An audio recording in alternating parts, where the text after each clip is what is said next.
설명할 수 없는 도시가 있습니다. 미국 국토안보부 치안 분석관 에밀리 브룩스. 그녀는 감시 없이 돌아가는 나라의 실체를 확인하러 한국에 왔습니다.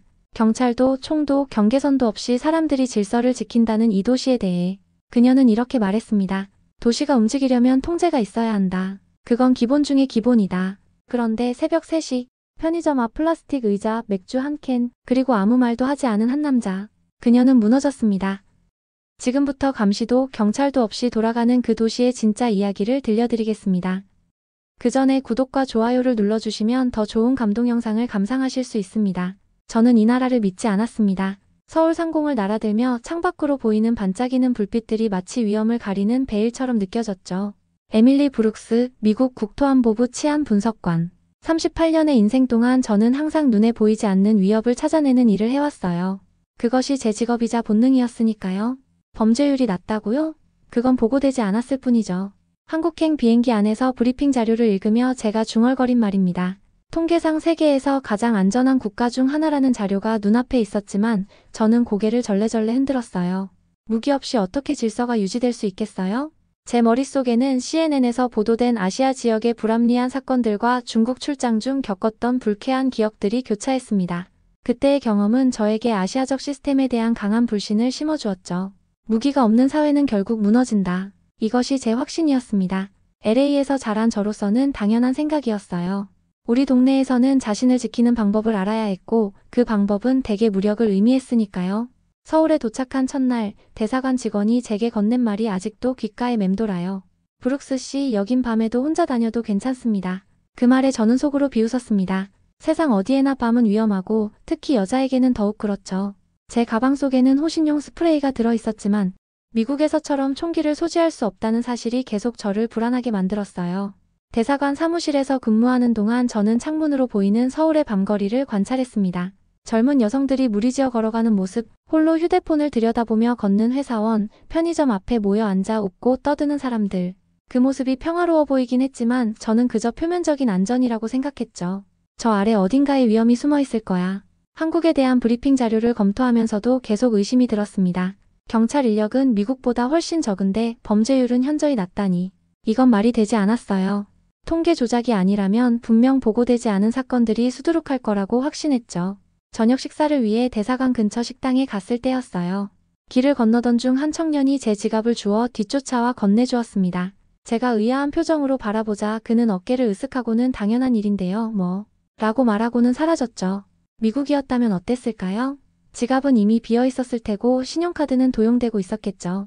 하지만 이런 작은 일화 하나로 제 견해가 바뀌진 않았어요. 오히려 이런 사소한 선행들이 더 큰 불신을 가리고 있는 건 아닐까? 하는 의심만 커졌습니다. 저는 매일 밤 호텔 방문을 이중으로 잠그고 창문이 제대로 닫혔는지 확인했어요. 그리고 베개 밑에는 항상 호신용 스프레이를 두었죠.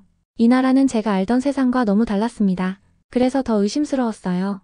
표면적인 안전 아래 무엇이 숨겨져 있는지 저는 반드시 밝혀내고 싶었습니다. 그것이 제 임무였으니까요. 하지만 아직은 몰랐죠. 이 나라가 저를 얼마나 무너뜨릴지, 그리고 그것이 얼마나 아름다운 무너짐이 될지는. 대사관 사무실의 시계는 새벽 2시 58분을 가리키고 있었습니다. 창밖으로는 서울의 밤이 깊게 내려앉아 있었죠. 저는 마지막 보고서를 마무리하며 커피잔을 비웠어요. 늦은 시간까지 일하는 것은 제게 익숙한 일이었습니다. 집에 돌아가도 할 일이 없었으니까요. 게다가 시차 적응이 완전히 되지 않아 밤에 더 정신이 또렷했어요. 아직도 일하고 계세요? 갑작스러운 목소리에 저는 화들짝 놀랐습니다. 고개를 들어보니 문가에 한 남자가 서 있었어요. 김준서, 외교부 소속 33세 공무원. 며칠 전 대사관과 외교부의 합동회의에서 만난 적이 있었죠. 당시에도 조용하면서도 묘하게 존재감 있는 사람이라고 느꼈어요. 네, 곧 마무리할 거예요. 저는 대답했습니다. 목소리가 공허한 사무실에 울렸어요. 김준서는 문간에 기대선 채 미소를 지었습니다. 서울의 새벽은 아름다워요. 특히 이 시간에. 그의 말투에는 어떤 초대장 같은 것이 숨어 있었어요. 저는 호기심이 생겼습니다. 아니, 어쩌면 그건 단순한 호기심이 아니었을지도 몰라요. 워싱턴에서의 일상과는 다른 이곳 서울에서의 일탈에 대한 욕구가 저를 자극했는지도 모르겠습니다. 지금 나가자는 말씀인가요? 제가 물었어요. 김준서는 고개를 끄덕였습니다. 괜찮으시다면요. 외국인들은 잘 모르는 서울의 이면을 보여드릴게요. 제 머릿속에서는 두 가지 생각이 충돌했어요. 하나는 경계심이었고 다른 하나는 관찰 차원에서라도 이 기회를 놓치지 말자는 생각이었죠. 결국 전문가로서의 호기심이 이겼습니다. 이 나라의 새벽이 정말 안전한지 직접 확인해보고 싶었어요. 잠시만요. 짐 정리할게요. 저는 자료들을 정리하며 말했습니다. 컴퓨터를 종료하고 가방을 챙기는 동안 저는 스스로에게 이건 단지 관찰 차원이라고 되뇌었어요. 실제로는 벌써 제 심장이 빠르게 뛰고 있었지만요. 가방에 손을 넣어 호신용 스프레이가 제자리에 있는지 확인했습니다. 항상 그랬듯이요. 엘리베이터 안에서 우리는 침묵을 지켰어요. 거울에 비친 저와 김준서의 모습이 묘하게 대비되었죠. 저는 항상 경계하는 듯한 눈빛에 긴장한 어깨, 그리고 김준서는 편안한 미소와 함께 느긋한 자세였어요. 우리 둘 다 직업상 국가 안보와 관련된 일을 하지만 세상을 바라보는 시각은 너무나 달랐습니다. 대사관 건물을 나서자 서울의 새벽 공기가 얼굴을 스쳤어요. 5월이었지만 밤 공기는 여전히 쌀쌀했습니다. 저는 자켓에 단추를 채우며 주변을 둘러보았어요. 거리는 놀라울 정도로 조용했지만 완전히 비어있지는 않았죠. 간간히 지나가는 택시와 편의점의 불빛이 도시가 살아 숨쉬고 있음을 알려주었습니다. 어디로 가실 건가요? 제가 물었어요. 김준서는 손으로 방향을 가리켰습니다. 그냥 걸어요. 특별한 목적지는 없어요. 그 말에 저는 경계심이 올라왔습니다. 목적지 없이 걷는다니 위험하지 않을까요? 하지만 이내 그것이 제 미국적 사고방식임을 깨달았어요. 김준서의 얼굴에는 걱정이라고는 찾아볼 수 없었으니까요. 우리는 대사관 주변의 번화가를 벗어나 조금 더 조용한 거리로 들어섰습니다. 저는 본능적으로 주변을 살피며 위협이 될 만한 요소를 찾았어요. 어두운 골목, 수상한 사람들, 도주로. 워싱턴이나 LA에서라면 당연히 하는 행동이었죠. 항상 그렇게 주변을 살피나요? 김준서가 물었습니다. 저는 조금 당황했어요. 직업병이에요. 그렇게 살면 피곤하겠다라고 말하는 듯 했죠. 우리는 몇 블록을 말없이 걸었어요. 놀랍게도 거리에는 여전히 사람들이 있었습니다. 취객들, 늦게 퇴근하는 회사원들, 데이트를 마치고 돌아가는 연인들, 그리고 그들 모두 편안해 보였어요. 마치 새벽 3시의 거리가 대낮처럼 안전하다는 듯이 말이죠. 저는 이런 광경이 믿기지 않았어요. 하지만 아직은 판단을 유보했습니다. 밤은 길고 위험은 언제든 존재할 테니까요. 걷다 보니 24시간 편의점 앞에 도착했습니다. 형형색색의 네온 사인이 어둠 속에서 반짝이고 있었어요. 편의점 앞 플라스틱 테이블에는 몇몇 사람들이 앉아 있었죠. 누군가는 라면을 먹고 다른 이들은 캔맥주를 마시며 웃고 있었어요. 새벽 3시가 넘은 시간에도 이렇게 일상적인 광경이 펼쳐진다는 것이 신기했습니다. 잠시 쉬었다 갈까요? 김준서가 제안했어요. 저는 고개를 끄덕였습니다. 솔직히 이런 광경이 더 궁금해졌거든요. 우리는 편의점에 들어가 각자 음료를 샀습니다. 저는 물을, 김준서는 캔맥주를 골랐죠. 밖으로 나와 비어있는 테이블에 앉았어요. 그때였습니다. 우리 쪽으로 비틀거리며 걸어오는 남자가 보였어요. 술에 취한 듯 얼굴이 붉었고 걸음걸이가 불안정했습니다. 저는 즉시 긴장했죠. 미국에서라면 이런 상황은 종종 위험의 전조였으니까요. 남자는 우리 테이블로 다가왔고 무언가 중얼거리기 시작했습니다. 한국어였기에 제가 알아들을 수 없었어요. 제 심장은 빠르게 뛰기 시작했습니다. 자동적으로 가방 쪽으로 손을 뻗었죠. 호신용 스프레이를 찾기 위해서였어요. 취객의 목소리가 점점 높아졌고 그가 손을 허공에 휘두르는 모습이 위협적으로 느껴졌습니다. 제가 반사적으로 외쳤어요. 미국에서의 경험이 저를 지배했던 순간이었죠. 그러나 김준서는 놀라울 정도로 침착했습니다. 그는 천천히 일어나 취객에게 다가갔어요. 부드럽지만 단호한 어조로 뭐라고 말했고 취객의 어깨에 살짝 손을 얹혔죠. 그리고는 놀랍게도 취객이 진정되기 시작했어요. 김준서는 취객에게 물병을 건넸고 이내 다른 테이블로 안내했습니다. 모든 일이 몇 분 안에 끝났어요. 총소리도 경찰도 비명소리도 없었습니다. 저는 아직도 심장이 미친 듯이 뛰고 있었지만 주변 사람들은 잠시 쳐다보더니 다시 자신들의 대화로 돌아갔어요. 마치 아무 일도 없었다는 듯이요. 김준서가 다시 테이블로 돌아왔을 때 저는 여전히 충격 상태였습니다. 방금 어떻게 한 거예요? 제가 물었어요. 김준서는 어깨를 으쓱했습니다. 별거 아니에요. 그분은 그냥 길을 잃어서 어디로 가야 할지 몰랐던 거예요. 택시 타는 곳을 알려드렸을 뿐이죠. 하지만 그분이 공격적으로 보였는데 제가 말을 이었어요. 김준서는 고개를 저었습니다. 아니요, 그냥 답답해서 그랬을 뿐이에요. 위험한 사람은 아니었죠. 저는 그 말을 믿기 어려웠어요. 제가 본 건 분명 위협적인 상황이었습니다. 하지만 김준서와 주변 사람들에게는 일상적인 일처럼 보였어요. 그리고 무엇보다 김준서는 어떤 무기도 없이 그 상황을 해결했던 겁니다. 총도 없이. 사람이 사람을 막았어요. 저는 중얼거렸습니다. 김준서는 잠시 저를 바라보더니 웃음을 지었어요. 여기서는 대부분의 문제가 그렇게 해결됩니다. 사람과 사람 사이의 소통으로요. 그 순간 제 안에서 무언가가 흔들리기 시작했습니다. 제가 그토록 믿어왔던 확신이 조금씩 균열되기 시작한 거예요. 총 없이도 폭력 없이도 문제가 해결될 수 있다는 사실이 저를 혼란스럽게 만들었습니다. 미국이었다면 어땠을까요? 김준서가 물었어요. 저는 솔직하게 대답했습니다. 아마 경찰이 출동했을 거예요. 최소한 테이저건이나 무기가 있었겠죠. 그리고 아마 체포로 이어졌을 겁니다. 김준서는 고개를 끄덕였지만 더 이상 아무 말도 하지 않았어요. 그럴 필요가 없었죠. 저는 이미 제 생각과 믿음이 흔들리고 있음을 느꼈으니까요. 그 새벽 저는 무너질 뻔했습니다. 제가 그토록 확신했던 세계관이 서서히 균열되기 시작한 순간이었어요. 편의점 앞 플라스틱 의자에 앉아 저는 여전히 방금 전 일을 곱씹고 있었습니다. 제 손은 미세하게 떨리고 있었어요. 이건 공포라기보다는 제 세계관이 흔들리는 데서 오는 동요 같은 것이었죠. 김준서는 조용히 캔맥주를 마시면서 저를 관찰하고 있었습니다. 괜찮으세요? 그가 물었어요.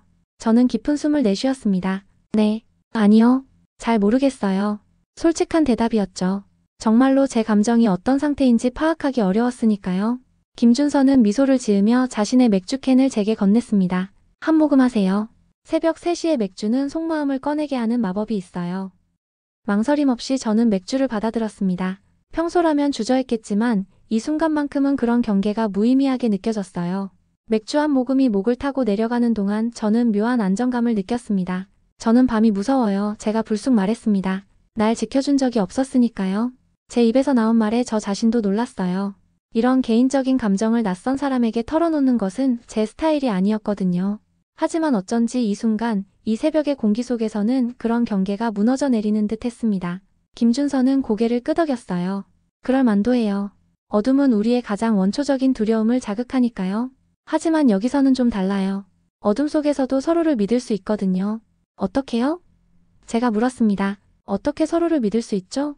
서로 모르는 사람들인데. 김준서는 잠시 생각에 잠겼어요.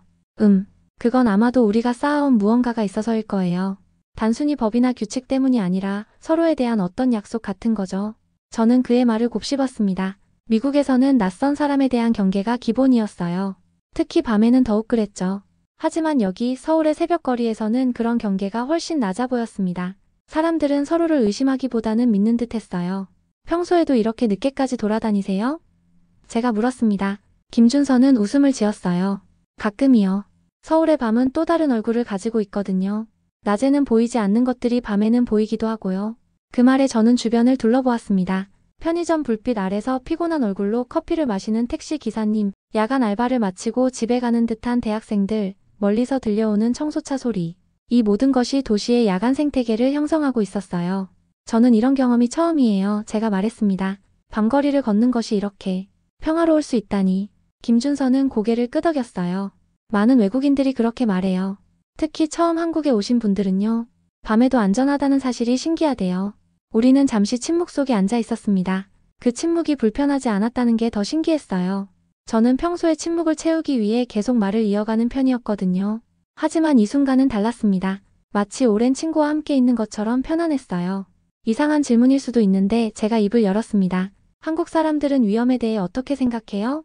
저는 항상 위험을 먼저 가정하고 행동하거든요. 여기 사람들은 안전을 먼저 가정하는 것 같아요. 김준서는 생각에 잠겼다가 대답했어요. 우리도 위험을 무시하는 건 아니에요. 다만 그 위험을 다루는 방식이 달라요. 우리는 서로가 서로를 보호한다고 생각하는 경향이 있죠. 한 사람이 위험에 처하면 주변 사람들이 도울 거라는 믿음이 있어요. 그 말이 제 마음에 깊이 와닿았습니다. 미국에서는 자신의 안전은 자신이 책임진다는 생각이 강했어요. 그래서 무기가 필요하다고 여겼죠. 하지만 여기에서는 안전이 공동체의 책임으로 여겨지는 듯 했습니다. 그건 무기보다 강한 거네요. 제가 중얼거렸어요. 김준서가 의아한 표정으로 물었습니다. 뭐가요? 그 믿음이요. 서로를 지켜줄 거라는 믿음. 그건 어떤 무기보다 강한 것 같아요. 김준서의 얼굴에 미소가 번졌습니다. 그리고 그 순간 우리 사이의 경계가 완전히 무너진 것을 느꼈어요. 저는 더 이상 미국 국토안보부의 치안 분석관이 아니었고 그는 단순한 외교부 직원이 아니었습니다. 우리는 그저 새벽의 도시에서 맥주를 나누는 두 사람이었어요. 맥주를 다 마신 후 우리는 다시 걷기 시작했습니다. 이번에는 제가 주변을 경계하는 대신 있는 그대로 관찰하려고 노력했어요. 우리가 좀 더 한적한 주택가로 들어서자 김준서는 주변을 가리키며 말했습니다. 여기 보세요. 무엇이 보이나요? 저는 주변을 둘러보았어요. 좁은 골목길, 나란히 서 있는 빌라들, 간간히 흘러나오는 불빛. 특별한 것은 없어 보였습니다. 그냥 평범한 동네요? 제가 대답했죠. 김준서는 미소 지었습니다. 자세히 보세요. 여기에는 CCTV가 거의 없어요. 경비원도 없고 순찰차도 없죠. 그런데도 사람들은 안전하게 살고 있어요. 그제야 저는 깨달았습니다. 정말 그랬어요. 워싱턴이나 LA의 주택가라면 보안 카메라, 경보 시스템, 철창으로 된 창문 등 온갖 안전장치가 있었을 텐데 여기에는 그런 것들이 거의 보이지 않았죠. 어떻게 이런 게 가능하죠? 제가 물었어요. 김준서는 대답 대신 계속 걸었습니다. 골목을 돌아나가자 작은 공원이 나왔어요. 놀랍게도 공원에는 비닐봉지를 들고 쓰레기를 줍고 있는 젊은이가 있었습니다. 새벽 4시가 넘은 시간이었는데도 말이죠. 저분은 누구죠? 청소부인가요? 제가 물었습니다. 김준서는 고개를 저었어요. 아니요, 아마 이 동네 주민일 거예요. 자발적으로 쓰레기를 줍는 거죠. 제 눈에는 믿기 어려운 광경이었습니다. 미국에서는 상상하기 어려운 일이었으니까요. 우리가 지나가자 그 청년이 고개를 들어 인사했고 우리도 인사를 건넸습니다. 조금 더 걷다 보니 24시간 운영하는 작은 식당 앞에 도착했어요. 몇몇 취객들이 줄을 서서 기다리고 있었죠. 놀랍게도 그들은 술에 취했음에도 질서정연하게 줄을 서 있었어요. 제가 있던 도시에서는 이런 광경을 본 적이 없어요. 제가 말했습니다. 취객들이 이렇게 질서를 지키다니. 김준서는 웃음을 지었어요. 여기서는 취해도 기본은 지키죠. 다른 사람에게 폐를 끼치는 건 민망한 일이니까요. 민망함. 그 단어가 제 귀에 새롭게 들렸습니다. 미국에서는 법이나 처벌의 두려움으로 질서를 유지했다면 여기서는 민망함이라는 사회적 감정이 그 역할을 하고 있었어요. 우리가 골목을 더 걷던 중 놀라운 광경을 목격했습니다. 벤치에 누군가가 지갑을 두고 간 것 같았어요. 김준서가 발견하고 저에게 보여주었습니다. 어떻게 할까요? 그가 물었어요. 저는 즉시 대답했습니다. 경찰서에 맡겨야죠. 김준서는 지갑을 들어 확인한 후 다시 그 자리에 놓았어요. 아마 주인이 곧 돌아올 거예요. 이런 경우가 종종 있거든요. 잃어버린 걸 깨닫고 돌아오면 그대로 있을 거라고 기대하죠. 그냥 놔두는 거예요? 제가 놀라서 물었습니다. 누가 가져갈 수도 있잖아요. 김준서는 어깨를 으쓱했어요. 물론 그럴 수도 있죠. 하지만 대부분은 그렇게 하지 않아요. 그리고 실제로 가져간다 해도 귀찮은 일이 생길 테니까요. 귀찮은 일이요? 네, 남의 물건을 가져가면 복잡해져요. 신용카드는 쓸 수 없고 신분증은 더더욱 쓸모가 없죠. 그리고 무엇보다 민망하겠죠? 제가 말을 끝냈어요. 김준서는 웃으며 고개를 끄덕였습니다. 정확해요. 이 도시의 질서는 제가 알던 것과 전혀 달랐습니다. 감시 카메라나 경찰의 위협이 아닌 서로에 대한 배려와 신뢰, 그리고 민망함이라는 감정이 이 도시를 움직이고 있었어요. 남에게 폐를 끼치는 것을 부끄럽게 여기는 문화가 어쩌면 어떤 법률 시스템보다 효과적으로 사회 질서를 유지하고 있는 듯 했습니다. 우리는 한강공원으로 향했어요. 새벽에 한강은 고요했지만 여전히 몇몇 사람들이 산책하거나 자전거를 타고 있었습니다. 김준서는 강변 벤치에 앉자고 제안했어요. 여기 앉으면 서울의 새벽을 가장 잘 느낄 수 있어요. 그가 말했습니다.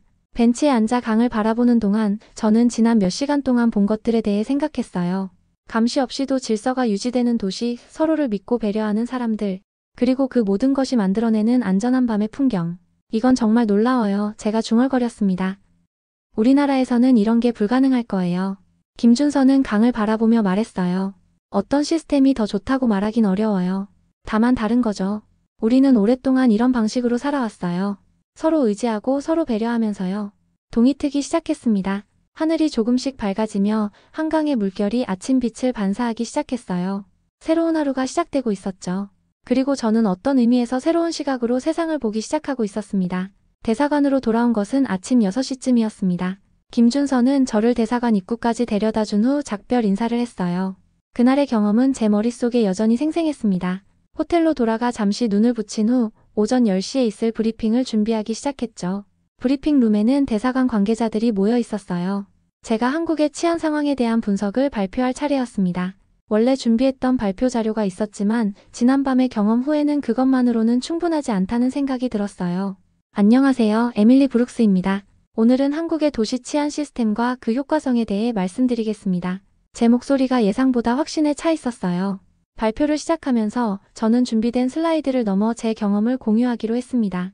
어젯밤 저는 서울의 새벽을 직접 경험했습니다. 그리고 놀라운 사실을 발견했죠.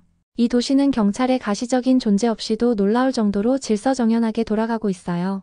청중 중 한 명이 물었습니다. 그래서 어떤 결론을 내리셨나요? 미국과 비교해서 말이죠. 저는 잠시 생각했어요.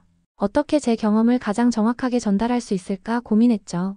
여기에서는 감시보다 민망함이 먼저 작동합니다. 사람이 서로의 경찰이에요. 그 말에 몇몇 청중이 미소를 지었습니다. 아마 그들 중 일부는 이미 이러한 현상을 알고 있었을 거예요. 하지만 제게는 완전히 새로운 발견이었죠. 통계에 따르면 한국은 세계에서 가장 안전한 국가 중 하나입니다. 하지만 그 안전이 어떻게 만들어지는지는 수치만으로는 알 수 없었어요. 제가 알게 된 것은 이 안전이 단순히 엄격한 법 집행이나 감시 시스템 때문이 아니라는 점입니다. 제 뒤에 있는 스크린에는 서울의 범죄율과 경찰 인력 비율을 보여주는 그래프가 떠 있었어요. 경찰 인력은 미국의 절반 수준이지만 범죄율은 훨씬 낮았죠. 이것은 단순한 통계적 이상이 아닙니다. 이것은 문화적 현상이에요. 여기서는 사회적 규범과 상호 존중이 법적 강제력보다 더 강력하게 작용하고 있습니다. 발표를 계속하면서 저는 어젯밤 목격한 여러 장면들을 설명했어요. 질서 있게 줄을 선 취객들, 자발적으로 쓰레기를 줍는 시민, 그대로 남아있는 분실물. 이 모든 것이 감시 없이도 작동하는 시스템을 보여주는 증거였습니다. 물론 이것이 완벽한 시스템이라고 말할 수는 없어요. 범죄는 여전히 존재하고 사회 문제도 있습니다. 하지만 전반적인 사회 안전망은 우리가 생각하는 것보다 훨씬 더 견고해요. 브리핑이 끝나갈 무렵 대사관의 보안 책임자가 질문을 던졌습니다. 브룩스 씨, 그렇다면 미국의 치안 시스템에 적용할 수 있는 교훈이 있을까요? 이 질문에 저는 잠시 고민했어요. 두 사회는 너무나 달랐고 단순히 한 시스템을 다른 곳에 이식할 수는 없었으니까요. 완전히 같은 방식으로 적용하긴 어려울 거예요. 하지만 배울 점은 분명히 있습니다. 여기서는 안전이 단순히 법 집행의 문제가 아니라 사회적 신뢰와 책임의 문제로 여겨져요. 그리고 그 신뢰는 오랜 시간에 걸쳐 형성된 거죠. 대사가 고개를 끄덕였습니다. 흥미로운 관점이네요. 계속해서 관찰해주세요. 브리핑이 끝난 후 몇몇 동료들이 다가와 더 자세한 이야기를 물었어요. 그들 중 일부는 의심스러워했지만 대부분은 호기심을 보였습니다. 경찰 없이 돌아가는 도시라니 미국인의 시각에서는 정말 놀라운 개념이었으니까요. 사무실로 돌아와 창밖을 바라보면서 저는 어젯밤 경험이 단순한 우연이 아니었다는 확신이 들었어요. 그것은 제가 미처 이해하지 못했던 사회 시스템의 일부였죠. 그리고 이제 저는 그 시스템을 더 깊이 이해하고 싶었습니다. 제 책상 위에는 김준서가 보낸 메시지가 있었어요. 오늘 밤에도 서울의 또 다른 모습을 보여드릴까요? 저는 망설임 없이 네라고 답장을 보냈습니다. 이제 저는 이 도시의 진짜 모습을 알고 싶었어요. 그리고 어쩌면 제 자신의 고정관념도 조금 더 내려놓을 준비가 되어 있었는지도 모릅니다. 이틀 후 저는 김준서와 함께 한강 유람선을 타고 있었습니다. 밤이 깊어갈수록 서울의 불빛은 더욱 반짝였어요. 마치 별들이 강물 위로 내려앉은 것 같았죠. 우리는 유람선 갑판에 서서 야경을 감상하고 있었습니다. 예전에 LA에서 일할 때 있었던 일이에요. 제가 갑자기 이야기를 꺼냈습니다. 제가 막 경력을 시작했을 때였죠. 한 쇼핑몰에서 총기 사건이 있었어요. 저는 현장 조사팀에 있었는데 제 목소리가 잠시 떨렸어요. 그 기억은 여전히 생생했습니다. 10대 2명이 다쳤어요. 한 명은 용의자였고 다른 한 명은 그냥 지나가던 학생이었죠. 그 일 이후로 저는 항상 경계하며 살았어요. 주변에 위험이 도사리고 있다고 확신했죠. 김준서는 조용히 듣고 있었어요. 그의 눈에는 이해와 공감이 담겨 있었습니다. 하지만 여기서 지내다 보니 제 생각이 바뀌기 시작했어요. 처음엔 단순히 통계에 착시라고 생각했죠. 어딘가에 숨겨진 위험이 있을 거라고요. 하지만 이제는 달리 보입니다. 강바람이 제 머리카락을 스쳐 지나갔어요. 저는 깊은 숨을 들이마셨습니다. 여기서는 관계와 공기가 질서를 만드는 걸 목격했어요. 사람들이 서로에게 기대하는 것, 그리고 그 기대에 부응하려는 노력. 그것이 어떤 무기보다, 어떤 감시 카메라보다 강력하다는 걸 말이죠. 김준서는 고개를 끄덕였어요. 우리도 완벽하지는 않아요. 문제도 많고 개선해야 할 부분도 많죠. 하지만 기본적인 신뢰는 있는 것 같아요. 나는 믿는 법을 잊고 있었어요. 제가 중얼거렸습니다. 항상 의심하며 살았으니까요. 유람선이 천천히 물결을 가르며 나아갔어요. 강변의 고층 빌딩들이 물에 비친 모습이 마치 평행세계처럼 느껴졌습니다. 어쩌면 저는 정말로 다른 세계를 경험하고 있는지도 모른다는 생각이 들었어요. 준서 씨, 질문 하나 해도 될까요? 제가 물었습니다. 한국 사람들은 밤에 두려움을 느끼지 않나요? 김준서는 잠시 생각에 잠겼다가 대답했어요. 두려움이 없다고 말할 순 없겠죠. 모든 인간은 어둠을 두려워하는 본능이 있으니까요. 하지만 우리는 그 두려움보다 더 강한 것이 있다고 배워왔어요. 바로 서로에 대한 신뢰죠. 어떻게 그런 신뢰가 형성된 거죠? 제가 궁금해서 물었어요. 오랜 시간에 걸쳐서요. 우리는 인구 밀도가 높은 나라에서 살아왔어요. 서로 부딪히며 살 수밖에 없었죠. 그러다 보니 민폐를 끼치지 않는 것이 중요한 가치가 됐어요. 그리고 그건 법보다도 더 강력한 사회적 규범이 되었죠. 그의 말이 이치에 맞았습니다. 제가 지금까지 봐온 모든 현상들이 이 설명으로 이해되었어요. 서로 의지하며 살아가는 사회, 그것이 한국이었습니다. 유람선 여행이 끝나고 우리는 밤거리를 걸었어요. 이제 저는 더 이상 주변을 경계하지 않았습니다. 대신 이 도시의 밤을 있는 그대로 받아들이려 했죠. 골목길의 작은 레스토랑에서 흘러나오는 웃음소리, 편의점에서 공부하는 학생들, 심야버스를 기다리는 사람들. 이 모든 것이 도시의 밤을 구성하는 요소들이었어요. 내일이면 워싱턴으로 돌아가네요. 제가 말했습니다. 이 경험을 어떻게 설명해야 할지 모르겠어요. 아마 아무도 믿지 않을 거예요. 김준서는 웃음을 지었어요. 그냥 보고서에 쓰세요. 한국은 총 없이도 안전한 나라라고요.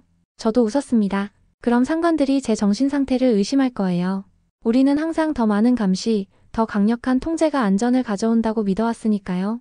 어쩌면 당신이 그 생각을 바꿀 수 있을지도 몰라요. 김준서가 말했습니다. 그 말에 저는 고개를 갸웃했어요. 한 사람이 무슨 영향을 미칠 수 있겠어요? 변화는 항상 한 사람의 인식 변화로부터 시작되죠. 그가 대답했습니다.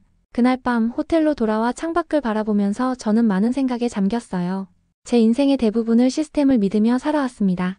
법, 감시, 무력. 그것들이 안전을 가져다 준다고 믿었죠. 하지만 이곳에서 저는 다른 종류의 시스템을 목격했어요. 신뢰와 배려, 그리고 상호 존중에 기반한 시스템. 그리고 그것이 어쩌면 더 강력할 수도 있다는 가능성을 보았습니다. 저는 그날 처음으로 호텔 창문이 잠금 장치를 확인하지 않았어요. 그리고 베개 밑에 호신용 스프레이를 두지도 않았죠. 작은 변화였지만 제게는 큰 의미가 있었습니다. 저는 시스템을 내려놓기 시작했어요. 귀국 전날 밤이었습니다. 모든 짐을 다 싸고 마지막 보고서도 제출했어요. 이제 잠을 자고 내일 아침 비행기를 타면 될 일이었죠. 하지만 저는 잠을 이룰 수 없었습니다. 창밖으로 보이는 서울의 밤하늘이 저를 부르는 것만 같았어요. 충동적으로 저는 김준서에게 메시지를 보냈습니다. 마지막 산책 어떨까요? 지금. 놀랍게도 그는 즉시 대답했어요. 10분 후 호텔 로비에서 만나요. 저는 서둘러 옷을 갈아입고 로비로 내려갔습니다. 시계는 자정을 조금 지난 시간을 가리키고 있었어요. 김준서는 약속대로 정확히 10분 후에 도착했습니다. 어디로 가고 싶으세요? 그가 물었어요. 저는 잠시 생각하다가 대답했습니다.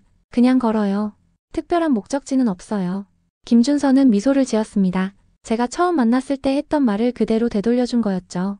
우리는 호텔을 나와 거리로 나섰어요.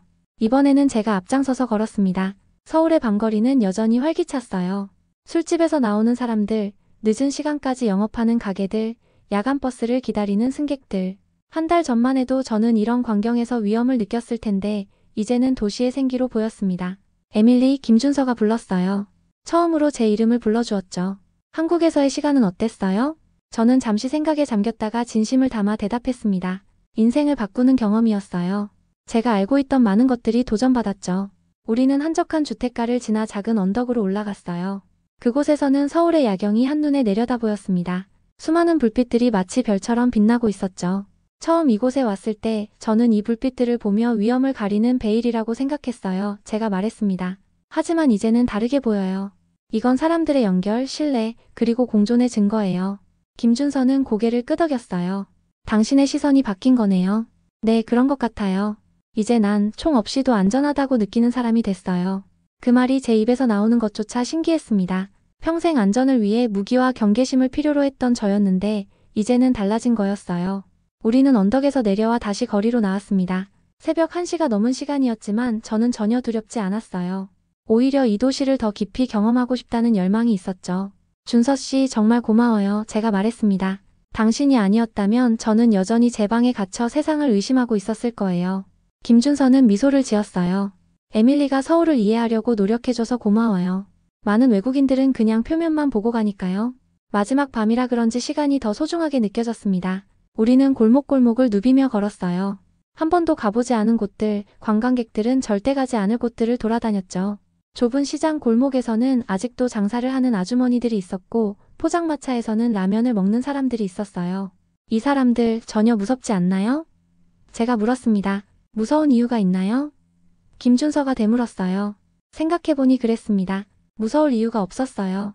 이 밤거리에는 위협적인 요소가 보이지 않았고 사람들은 서로를 존중하는 분위기였죠. 취객들조차 다른 사람에게 피해를 주지 않으려고 노력하는 모습이었어요. 새벽 3시가 되었을 때 우리는 다시 처음 만났던 편의점으로 돌아왔습니다. 마치 원점으로 돌아온 느낌이었어요. 하지만 저는 완전히 다른 사람이 되어 있었죠. 여기서 처음 만났을 때 저는 취객을 보고 이라고 외쳤었죠. 제가 웃으며 말했어요. 김준서도 웃었습니다. 그리고 지금은 저는 주변을 둘러보았어요. 편의점 앞에는 여전히 사람들이 있었고 거리는 여전히 활기찼습니다. 지금은 이 모든 것이 자연스러워 보여요. 이 도시의 리듬, 사람들의 행동 방식, 모두가 어떤 신뢰 위에 세워진 것 같아요. 그게 우리가 가진 가장 큰 자산일지도 몰라요. 김준서가 말했습니다. 눈에 보이지 않지만 우리 모두를 지키는 것. 해가 뜨기 시작했습니다. 동쪽 하늘이 조금씩 밝아지고 있었어요. 새로운 하루의 시작이자 제 서울에서의 마지막 날이었죠. 하지만 저는 슬프지 않았습니다. 오히려 이 경험을 통해 제가 얻은 새로운 시각이 기뻤어요. 다음에 미국에 오시면 제가 안내해 드릴게요. 제가 말했습니다. 물론 서울처럼 안전하진 않겠지만 나름의 매력은 있으니까요. 김준서는 고개를 끄덕였어요. 기대할게요. 호텔로 돌아가는 길 우리는 주로 침묵 속에 걸었습니다. 말이 필요하지 않았어요. 함께한 시간, 그리고 그 시간이 제게 가져다준 변화가 모든 것을 말해주고 있었으니까요. 호텔 입구에 도착했을 때 저는 김준서에게 손을 내밀었습니다. 정말 고마워요. 당신은 제게 단순한 안내자가 아니라 새로운 시각을 준 사람이에요. 김준서는 제 손을 잡았어요. 당신의 열린 마음 덕분이에요. 모든 사람이 그렇게 자신의 관점을 바꿀 수 있는 건 아니니까요. 마지막 인사를 나누고 저는 호텔로 들어갔습니다. 로비에서 뒤를 돌아보니 김준서는 여전히 그곳에 서서 저를 배웅하고 있었어요. 그는 손을 흔들었고 저도 손을 흔들어 답했습니다. 방으로 돌아와 창문을 열었어요. 서울의 아침 공기가 상쾌하게 느껴졌습니다. 멀리서 도시가 깨어나는 소리가 들렸어요. 자동차 소리, 사람들의 말소리, 카페에서 나는 커피 기계 소리. 이제 저는 이 도시를 완전히 다른 시각으로 보고 있었습니다.